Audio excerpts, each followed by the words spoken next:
awesome Catholic books and how we can engage in our everyday, ordinary life through spiritual reading.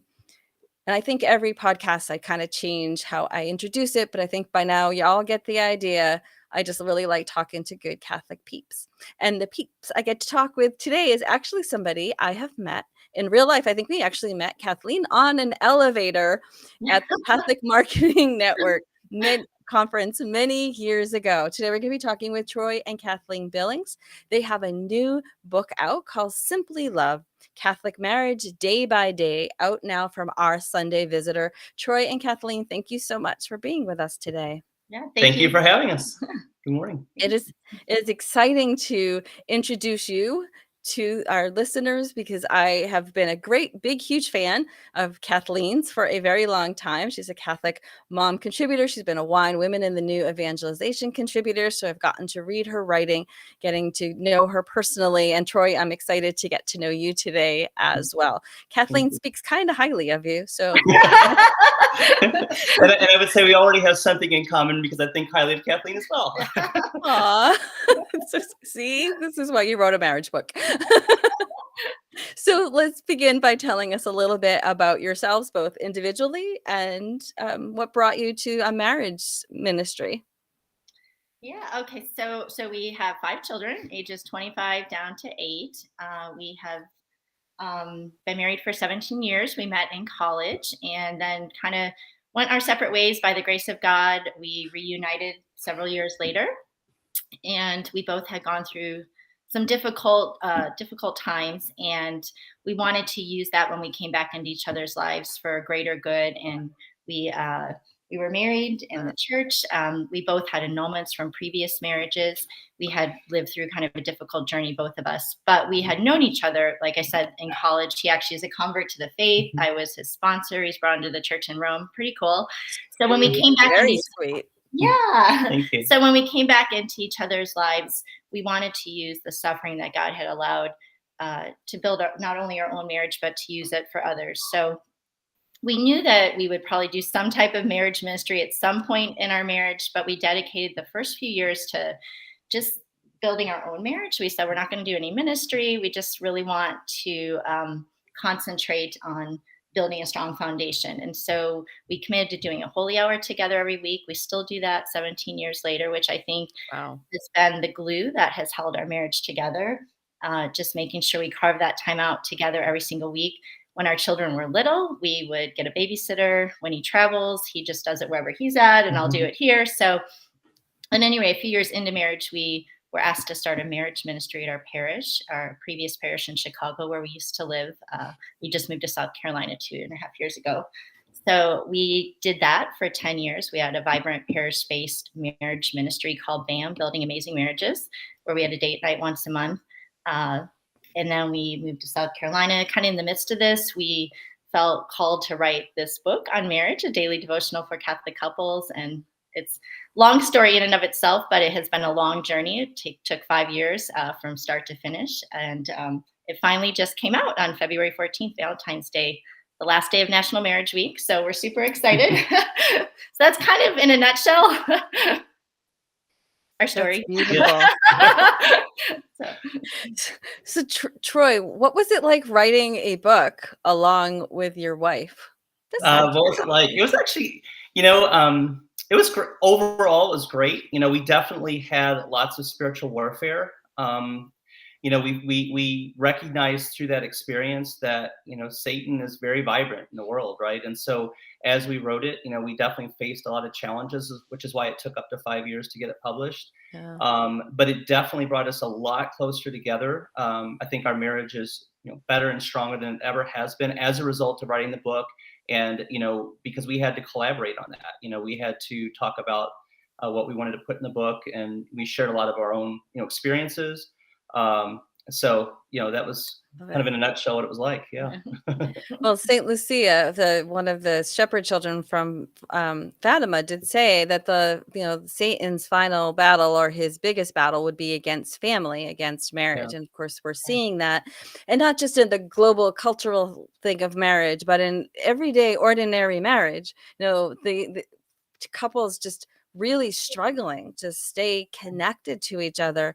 Mhm. The struggles around financial issues, and this whole new kind of environment that we find marriages in, where we have women and men working extraordinary amount of hours trying to bring up children in a very busy and complicated world. And so, do you find that the marriages that your ministry, does it speak to the just ordinary struggles of marriage? I know we talked about struggles, and I think there are wonderful books, and I'm sure your book also helps with people in trouble with their marriage. But I'd like to focus a little bit on just the beauty and the strength of an everyday ordinary marriage that perhaps doesn't even realize that they need to do what you do, to find time to pray together, to make holy hours together, to turn to the Lord, as my husband, hashtag Deacon Hubby, says, to make him that third person in your marriage. Right. Yeah. So I think the thing we're most excited about the book is that it's very practical. It's there's absolutely theological concepts in there. It's based on the teachings of the church on the sacrament of marriage, but it's a very practical, doable book and it's a daily devotional. So the couples can come together each day, have a little bit of something to reflect on that's based on just our own practical way of trying to live out the sacrament of marriage in the trenches every day, in the ordinary moments, trying to make those extraordinary. Marriage is hard. Marriage is very difficult. And historically, the church has not had a lot of ministries that minister to those of us just striving to live it out in the trenches. And that's Yeah. kind of how the ministry that we restarted at our previous parish, it kind of came out of that, because there isn't a lot out there for us, a lot of resources to build a beautiful and dynamic and holy marriage and a happy marriage. A lot of people are coexisting and just kind of, making it one day at a time.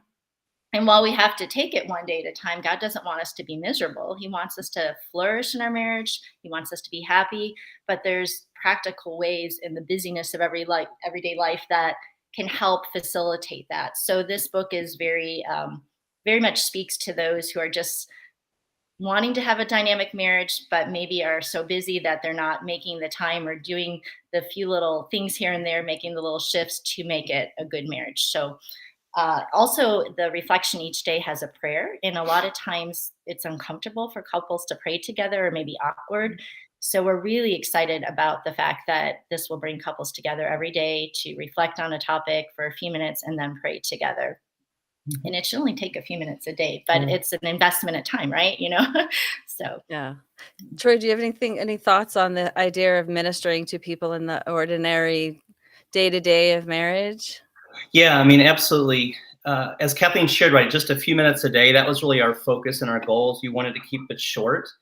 And, you shared something earlier, right, which is if we're not taking care of ourselves at home, then, we can't be the light that shines before men and women, right, that they see their good works and glorify God in heaven. And so it all starts at home, right? This is the domestic church. And then more importantly, for married couples, it starts with the marriage, where two truly become one, right? And it's an interesting dichotomy that two become one, yet each has their own individual paths, right? And so that's the challenge of marriage, but it's also the beauty of marriage is it gives us that opportunity to truly die to ourselves for one another. And our hope and our prayer is that this book, which we purposely intended to keep it short, just a few minutes each day, can give couples that vehicle, that chance to come together when maybe they haven't, or they're looking for another way to sort of continue to build their marriage, that they can reflect, they can see just sort of the I'll call it the lay person's just day-to-day life, what's it like to be married, and then to come together in prayer, which is really the most important and powerful vehicle and gift that God gives us, is that gift of prayer and communion with one another. The idea of that we have soulmates, and I always think about, and I know I'm not the person to make this up, but this idea that their soulmate is to help you get your soul into heaven, right? They're to take Right. care of and protect your soul. And even my husband is a deacon, and I'm in Catholic ministry full time, and we even find it hard to pray together.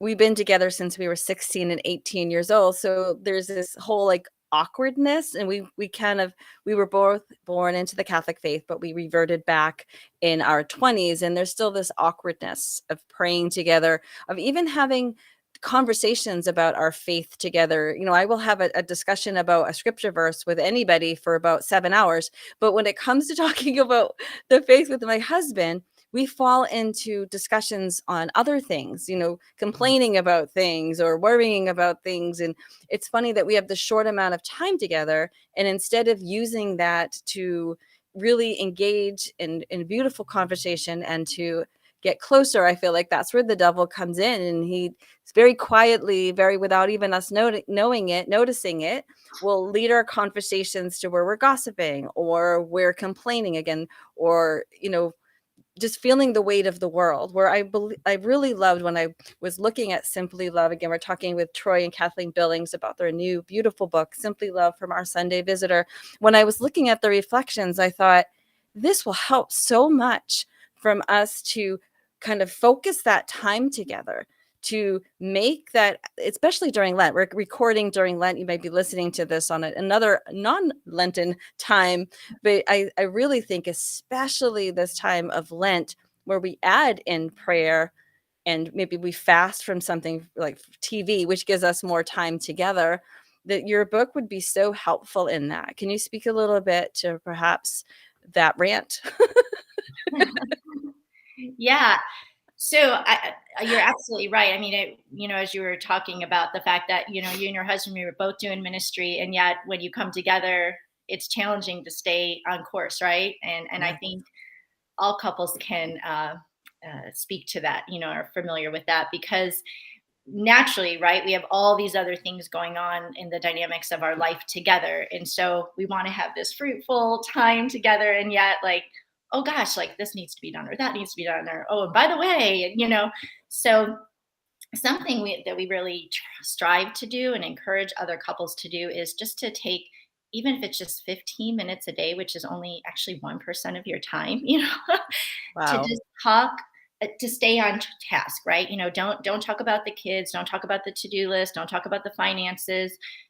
Talk about something meaningful, and maybe goals for yourself or what's going on in your own heart, and listen. Like, that is so key. Not thinking about what you want to say next, or an ulterior motive in the moment, but we really are challenging other couples through this book and just through the ministry we've done to have that 15 minutes a day together, and preferably at a prime time, not maybe at 10 or 11 o'clock at night where you're tired and not able to focus as well.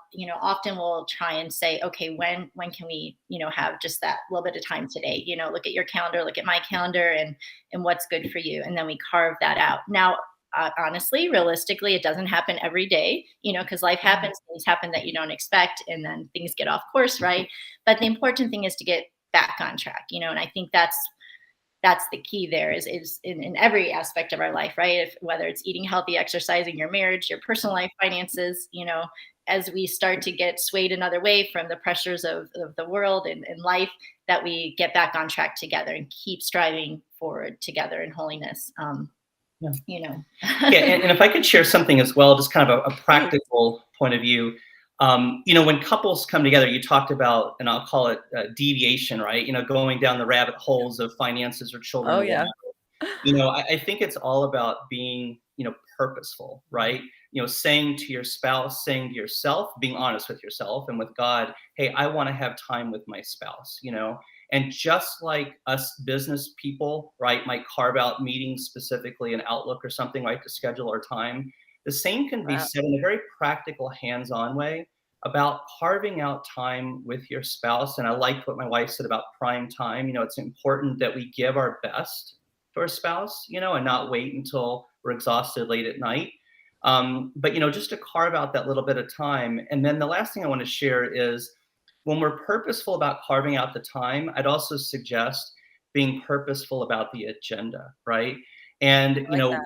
we need to, as spouses and people, just need to come together and say, look, here's what's off limits. This is our exclusion from our agenda. We're not going to get caught up in the minutia of the finances or whatever, right? we are going to give ourselves wholeheartedly to one another. Okay. And something that I like is the word intimacy. And kind of an easy way to remember this is into me see, right? Intimacy, you Oh know? my goodness, So, that's so I've never thought of that ever. Oh my gosh, I'm getting a t-shirt. but the reason I share that is that all spouses want to be listened to, and we all have different needs. So us men, we have a different need than that of our wife or our spouse and vice versa. Mhm. But the point is that we want to be heard, And so if we carve out that time, we're specific, we have a clear agenda that is that we're going to give to each other, and we're really going to listen. Everybody's heard the old cliche, you have 2 ears and one mouth, right? So we're really going to listen and pay attention, and My and my other t-shirt. we'll upgrade to a sweatshirt. Sorry, Troy, I couldn't resist. That's all right. I like it. This is a branding call as well, by the way. But, I'm all about the Uh, t-shirts. but anyway, that's what I wanted to share, is just being purposeful about it, Love it. and letting God work through that purpose-filled opportunity. I love that. And we're speaking of purpose-filled opportunities, Simply Love kind of gives you that direction. If you're not sure, you have 365 days for people to build this habit. It takes 21 days to build a habit. You're going to give them quite a few extras. And I'm just going to talk very quickly about the actual construct of the book. It's really well done. Each day has a scripture or a saint quote that you can read together, kind of ponder, talk about. Then you've written beautiful, thoughtful, amazing reflections that I think will really spark some great conversations between couples. And then it ends with a very short one-line prayer. And I'm sure even by day 25, people will be adding their own prayers to it and kind of praying for each other. One of the things my husband does, and it's a very, very simple thing that kind of started by accident. The night of his ordination, I finally got home. We were both totally exhausted. And I realized he had been giving blessings all day long. And I said, we were all so busy. I didn't get a blessing. Well, in his real exhaustion, he took his thumb, he made the sign of the cross on my forehead, kissed it, and went to bed. And the next morning, I was all starry-eyed, because 38 years later, he still makes me swoon. I said, sweetie, you know what you did last night? You're going to do that for the rest of your life, because it was so simple and beautiful. And I felt so loved in that moment. So I'm sharing that because I don't think our prayer for each other always has to be long. Kathleen, you just so beautifully spoke earlier about how in reality of life, we can put it on our calendars. I try to put coffee with Christ on my calendar every morning. Doesn't always happen, but we can do very simple things like bless each other with this simple blessing, or just, say, God bless you today, or whatever. Just, it can be simple. It can fit your personality and what works for you. And I'm so excited that this is finally here. I think when I met you, it was 5 years ago, and you had just started working on this beautiful book. You were so excited about it. And now I'm holding it in my hands, and I'm excited about it. And Kevin and I will definitely be spending 365 with Simply Love, Catholic Marriage Day by Day, with Troy and Kathleen Billings. But before we go, I know I've kept you longer than I said I was going to, but there's something that you do that I really would love you to share very briefly, because I think it would inspire other people. You invite people to your not your farm, your vineyard, to your barn, to your big, beautiful barn, to do a rosary gathering, to pray the rosary together. Now, not all of us have vineyards or farms or barns, but we don't have to do it in the beautiful scale that you have. I will share the link to the article about this in the show notes, because it's just spectacular. Working for Family Rosary, I'm blown away by this personally. So just tell us real briefly, how did this get started, and how may somebody maybe start their own invitation to have families come and pray with them? Sure. So really quick, we moved to South Carolina 2.5 years ago. It was in the beginning of COVID. We wanted to meet some families, for community. So we invited a few families over to pray the rosary, and it just kind of naturally grew.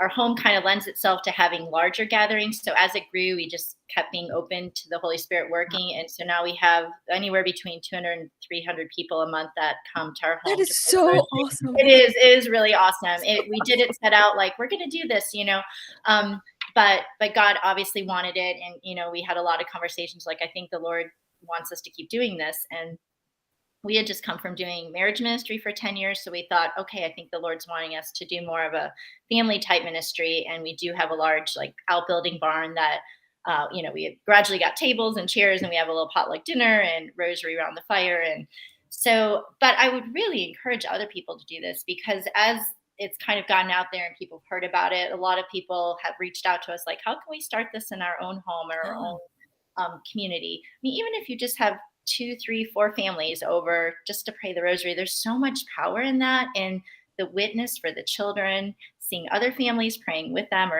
and the community aspect. We all need community, right? So I think that's one of the most beautiful things too, is the fellowship that takes place and being with people that are like-minded, and obviously just the power of that many people praying the rosary together, whether it's 30 people in your home or backyard, or in our case, 200-300. There's just such a power in that.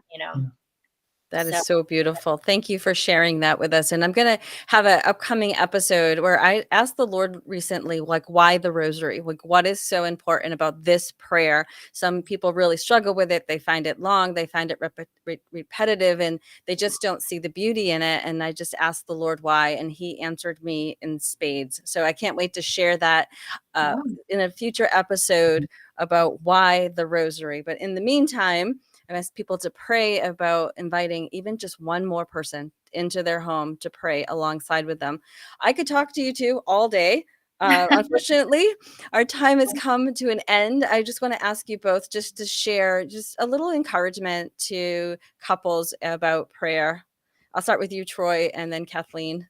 If you could just share just a little insight and a little inspiration for people to bring prayer into their marriage.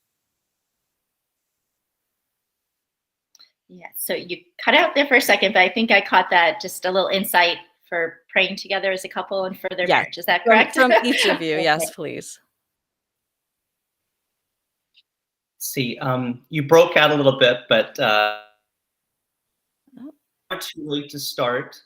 And you can literally only take just a few minutes a day to pray together, and just start small. Just make it a conversation. Obviously God is a part of that, and just give it to him and let kind of the Holy Spirit work. Whatever that topic is, however you feel called, just take those few minutes, be purposeful, intentful, and recognize that all good things come from God. And that meeting with your spouse is one of the best. And no I matter love what that. season you're in, right? We're all in different seasons in our marriage, and just find what works for you, how you can carve that time out, what is comfortable for you and your spouse. God calls us out of our comfort zone, but find a good comfort zone for the two of you together, that you can go out of your comfort zone together, and make it work for your family, whatever that looks like. If it's in the morning, the middle of the day, whatever it is, find the time and the comfortable, comfort level for the two of you to come together, so you can really grow together. That's beautiful and so encouraging. So tell us how we can continue to follow the work that you're doing in your ministry for marriages, and also where we can get a copy of Simply Love Catholic Marriage Day by Day from our Sunday Visitor. Yes. So the best way to reach us is Seasons of the Heart and Home. That is my blog, but there's a way to contact Troy through that also. .com. Yes. And that's on Instagram, Facebook. And then our book is on Amazon. It's with our Sunday Visitor. It's at Barnes and Nobles, Target's, kind of all over, but probably a lot of people would go to Amazon.